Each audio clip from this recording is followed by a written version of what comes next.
What's up mga kakabay? Good evening sa ating lahat, aking mga subscriber at aking mga viewers, sa mga silent viewers ko dyan. Magandang gabi sa inyong lahat.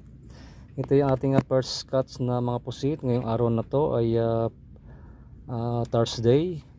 Tomorrow ay Friday. May time pa para mag-fishing o squid fishing tomorrow evening. Pero ngayon ay lamang ang mga kumagat sa aking mga kaaya-ayang lure. Kaaya-ayang panghuli ko. Ayan. Bale ito ay ito. Yan ang humuli sa kanyang sa apat. Yan ang humuli. Ayan. Kita naman yan. Ayan. Yan ang humuli sa kanila. Naakit sila dyan. Ayan. So, ayan. Update lang po. Sa unang araw ng aking pamamusit, naisipan ko lang pong mamusit uli at hindi na kasi masarap yung mga pusit ko sa rep, sa freezer. Bali ilang buwan na rin kasi yun, tatapon ko na. So ito na yung bago kong pusit na kakainin, medyo sariwa. Ayan.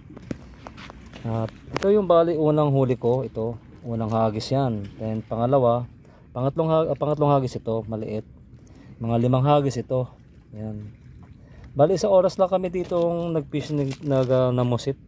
Kung tutusin na isang oras lang kami. Kaya lang tama na to, marami na yan. Sapat na ito para sa 3 araw. Kaya mahirap na mahumuli pag marami. Masisira, matatambak lang sa rep. Kaya ito lamang yung aking kinuha muna. Susunod na lamang iba mas malalaki. Okay, sabi ko pagbalik na lang namin sila kumagat ulit. And thanks for watching. Bye.